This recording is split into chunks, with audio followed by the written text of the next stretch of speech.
Good morning or afternoon, Year 8. We are coming towards the end of this topic and this term. So this lesson is about the rock cycle. Just to start you off, I've got a little slide with 3 statements and 3 rocks. These all should be familiar from previous PowerPoints. So very quick game of match the rocks A, B and C to the 3 descriptions: metamorphic rocks, sedimentary rocks and igneous rocks. Pause and undo when you pause and play when you're done. Okay, so the answers, of course, should have been that A is our igneous rock, B is our metamorphic rock showing those foliations and funny squiggliness, and C is our sedimentary rock showing the layers and the grains. A, of course, for the crystals. So, what we're looking at today is a process or a series of processes called the rock cycle. Now, the rock cycle is in the same way we have the carbon cycle and the water cycle in geography, the constant movement of things from somewhere to somewhere else. Rocks also do this, although whilst the water cycle may take hours to days, potentially weeks, the rock cycle takes millions, potentially hundreds of millions of years. And of course, just like the water cycle, it's not necessarily just a fixed cycle. It does not move in a linear progression. It is a whole series of possible scenarios that can happen in any set of ways. So let's have a look at what the detail is for today. So first of all, I'm starting arbitrarily here, this section at the bottom here, where we have various forms of rock that are being dragged down in subduction, and those are being heated and they've got volatiles in them, so they're melting. And as they melt, they then cool or freeze, and they form igneous rocks. Mentioned before, those are igneous intrusive or extrusive, depending on whether they blast onto the surface or if they just cool in a magma chamber underground. So we've covered that in a fair amount of detail. That's the process of forming igneous rocks. But that links together, because once you've got a rock, it doesn't just necessarily stay as a rock. So if we had, say, an igneous rock sitting on top of a mountain, and it gets rained on, and it gets frozen, animals stand on it, etc., and it could be broken down. Could end up undergoing weathering, transportation, and if it's transported, it may be deposited, and when it's deposited, it may be compacted and cemented. So that could then lead to the formation of a sedimentary rock. So a rock that started out potentially being any form of rock, being buried and then melted, formed an igneous rock, could then, either days, weeks, or billions of years later, or millions of years later, start a journey that forms into a sedimentary rock. And I'm just going to briefly look at that process, because we looked at forming sedimentary rocks in quite a lot of detail. We didn't look really about forming sediments. So the breaking down of rocks to form sediments is something that you do a fair amount in geography, but is worth as well. So weathering. This is the process of breaking down rocks to form sediment. And weathering is the key word that means the actual breaking down.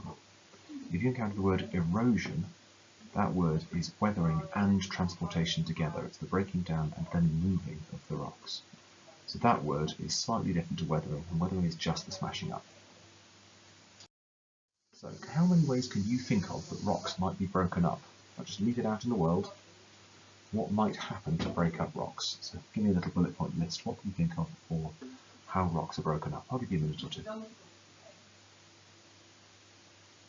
Okay, unpause, because obviously when I say give you a minute or two, you do that yourselves. So, well, there are 3 types of weathering. What we call chemical weathering, what we call physical weathering, and what we call biological weathering, nicely matching the 3 principal areas of science. So, chemical weathering. This is kind of obvious. Well, actually, we didn't do this with sedimentary rocks. I mentioned it, which is the acid test. There are some rocks that will dissolve in acids, and rainwater is slightly acidic, even if it's not acid rain. And there are various other. The presence of water is often enough to dissolve some chemicals. Silicates undergo hydrolysis. The presence of oxygen in the air can affect various elements, for example, iron will rust. So chemical weathering is the breakdown of, and I appreciate that rust is not a rock broken down, but you can have, say, iron-rich minerals that oxidize. So chemical weathering is chemicals in the air or water, or somewhere else that react with the rock or the minerals to break them down or to dissolve them. The most obvious one is dissolution, the dissolving of, say, limestone in acidic water. Acid rain destroying statues. You can see fairly famous statues that over time get progressively less statue-like because the acids that fall as rain slowly eat away at them. And there's an example here. She's not looking quite so magnificent as she once did because she's got these areas where dissolved carbonates have been, carbonate rocks have been dissolved away. So she's gradually breaking down, losing her definition quality. Then there are physical. Now physical is talking about natural processes that are to do with physics, to do with movement, size, force, that kind of thing. Now there are a fair few of these, but the few examples I've chosen are freeze thaw. So in freeze thaw, you get a little crack in a rock. Here's the crack. Oops, that was badly drawn. Water can get into it. Now you probably know this, but water changes size when it freezes. In fact, very unusually in terms of substances, water actually gets very slightly bigger when it freezes. That's why ice floats, and therefore why life can exist on Earth. But as it freezes, so let's say because some water has rained on this rock with a crack in it, and then that water has frozen, and that water has expanded. And because it's expanded, it applies a force outwards, like a wedge. And if it's in the right place, that could cause the rock to crack and break. And here's an example of the kind of rock formation you get. Here's a big old outcrop, which has got lots of cracks into it. And you can imagine that getting wet in a rainstorm, and then it freezing. And as it freezes, those many cracks are gradually levered open by the ice falling, and you end up breaking it down and form this scree slope. Fragments of rock that get continually further and further weathered, and eventually that will become a sediment in tiny particles. So that's freeze thaw. There's loads of others. One of my favourites produces these rather entertaining rocks called onion skin weathering. This process is called onion skin weathering. And you can see this rock looks a little bit like an onion with layer after layer after layer. Now there's a good demo for this in labs. In fact, you can do it at home, but please don't, because it's not very safe. And your parents probably will not be pleased if you're doing this to their best bottles or glasses. Fundamentally, things change size when you heat them. Now, let's say this rock gets heated in the sun every day. The outer layers get that little bit bigger, and then every night it cools down, the outer layers get that little bit smaller. If you keep doing that flexing as it gets bigger and smaller and bigger and smaller and bigger and smaller, it slowly creates like discontinuities, kind of broken layers between the outer surface and the inner surfaces. And you end up with these layers expanding and contracting, and eventually they break off, almost peeling off like an onion. And the next layer will start being heated and cooling and heated and cooling. And you get this funny onion skin look, which is rather, I find it's quite appealing. It's quite a funny thing to exist. Now you can demonstrate this, how heating and cooling can break rock, by taking a glass, heating it strongly, and then putting it into cold water.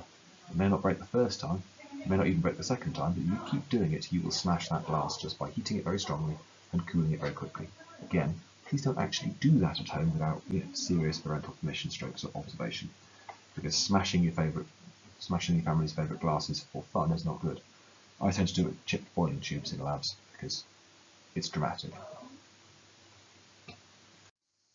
Okay, another one is abrasion. Now abrasion is basically just water or air moving past. You can see this in sort of Arizona deserts where you get these big pillars of rocks that look like they've been sandblasted, and very simply they have been sandblasted because the wind picks up small fine particles and then throws them around. And if they get thrown around against a solid, bits of that solid can be knocked off, like this.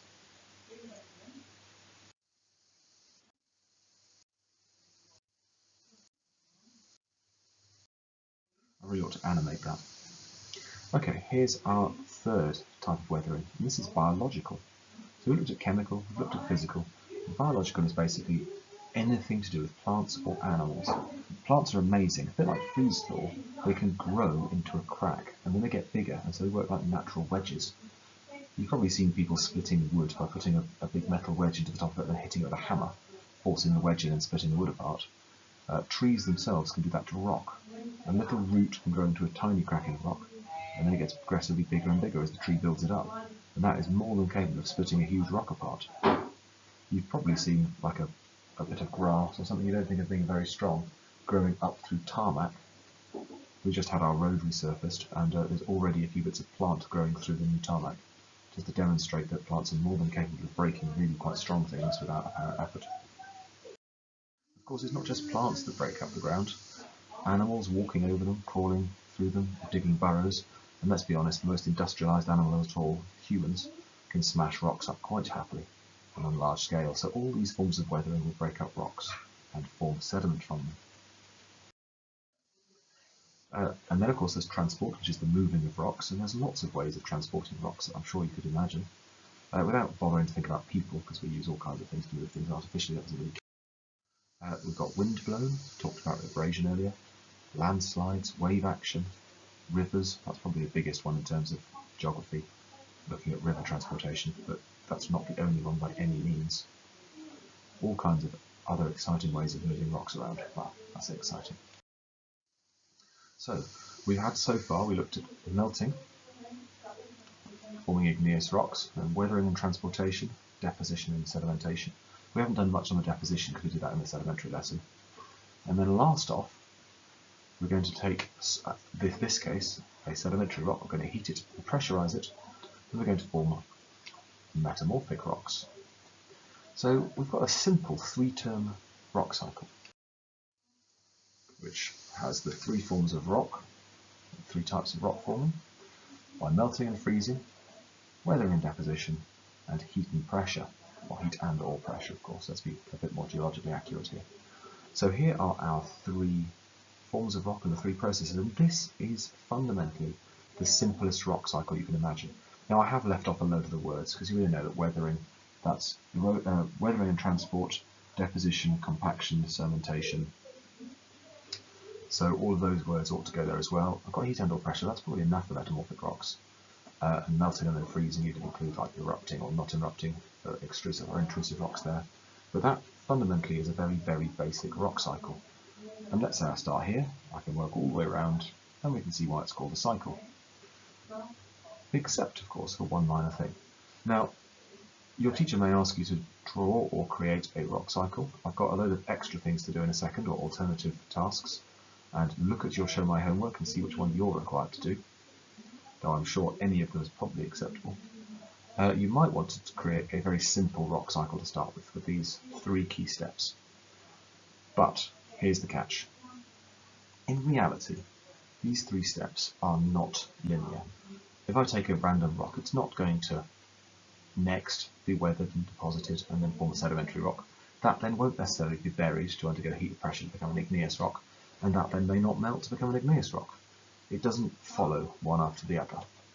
So with that in mind, there are many, many more connections and processes between the different types of rock, and no two rocks will necessarily follow the same path. Just because rock A was igneous, got weathered, became sedimentary, and then that was buried, heated and pressurized and became metamorphic rock, does not mean that another rock in a similar situation will have the same things happen to it. It might form a sedimentary rock, then be eroded, transported, and form another sedimentary rock, and be eroded and transported and form another sedimentary rock. It might just constantly go between those two. Or it might be an igneous rock that is forms and then melts and then forms and then melts, and just constantly bounces between igneous rock and magma. Or it could be a metamorphic rock that forms one metamorphic rock, gets exposed, weathered, reburied, and forms another metamorphic rock without ever melting. You know, all these things are entirely possible. So with that in mind, let's have a look at some slightly more complicated examples. So, what I'd like you to do here, sorry about the, two email notifications, excellent. What I'd like you to do here, and this is our first extension piece of work, or the first optional piece of work. There is a printed sheet that I'm going to stick on the shade area that your teacher may choose to give you, which gives you a background picture and the arrows and things that you can use, or you can just create your own. Now I have separated extrusive and intrusive because, you know, I like my geology a bit, so let's try and make it a bit more interesting. Now there's all kinds of arrows we can put onto here to show what's going on, and what I'd like you to do is to create your own version of this diagram with as many links as possible, showing where all the potential processes could be happening and what could go on. This means that you could follow any possible story of a rock on your version of the rock cycle. And I say rock cycle with sort of inverted commas because It's more of a rock possible chaos, or a rock random set of possible chances, or a rock maze might be slightly more effective or better description. So let's see what we've got. Here are the things I think might be worth including. Obviously you can add more words. I'll put deposition and sedimentation because I didn't have space to put deposition, compaction and sedimentation. We've got erupting, metamorphic magma sediment, melting, freezing, I'll just put my laser on, heat and or pressure, sedimentary, metamorphic, the two types of igneous, weathering and transport. So, and I may well have forgotten one, in which case just, add it. But that should probably do to make the bare bones. Now, what I'm thinking you could do with these, something like this. So, I start with sedimentary rock, and we undergo heat and pressure, or burial, and I form a metamorphic rock. Obviously the conditions will differ, so if you want to talk about different conditions forming different rocks that are really super extension, go for it. Melting, if I melt a metamorphic rock, that will form magma. If I melt a sedimentary rock, that will form magma. So I've got two ways of making magma. Now, obviously there are other ways of making magma. I can freeze that magma underground to form an intrusive igneous rock, or I could weather and transport my metamorphic rock to form sediment. I could also melt my igneous intrusive rock or my extrusive rock to form magma again. So all of these things are entirely possible. The sedimentary rock, the only thing the sediment can do is form sedimentary rock. Well, you could argue you could even melt the sediment, although it probably would form some form of rock first, and so on and so forth. So we can weather any of these things. We've already got that on weathering. We can weather that. We can melt that. We can heat and pressure that. We can heat and pressure that. We can heat and pressure that. So all possible links you can put onto this cycle to show all the possible things that might happen. And the more complicated you can make it, the more accurate it's likely to be. But equally, you could just work on making it nice and clear and obvious. I don't mind.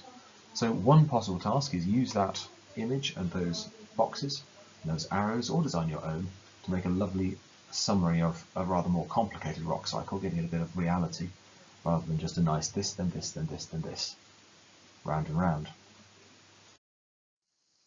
An alternative extension is a life story.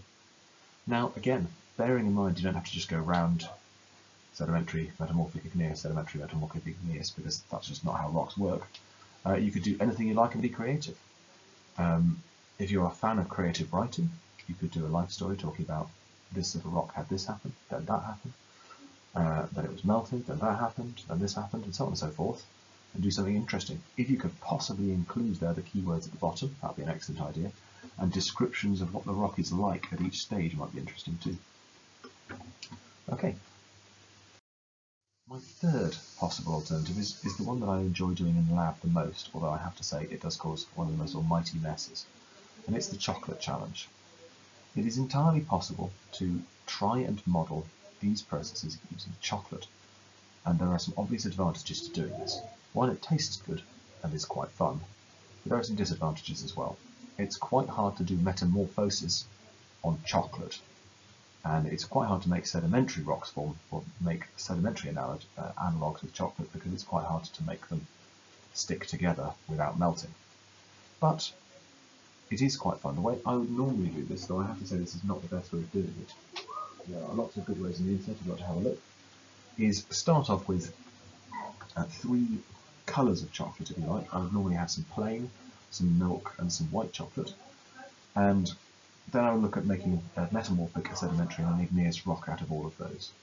I mean, that's one way, or you could sort of go around the cycle, but if I wanted to make a sedimentary rock, I would first have to weather the rocks I start with, the chocolate I start with, and I do that by grating them. So you end up with lots and lots and lots of different bits of chocolate, little fragments, and I would suggest, say, making a tiny little container and grating a load of one colour chocolate in to get a layer of one grain, and then grating a load of another chocolate in to get a layer of different colour grain, and keep doing that until you've got a nice layered chocolate. Now, of course, the tricky bit is making it stick together, and no lies here, effectively chocolate is not rock. Well, not effectively, chocolate is not rock, and so making it stick back together is a challenge without melting it.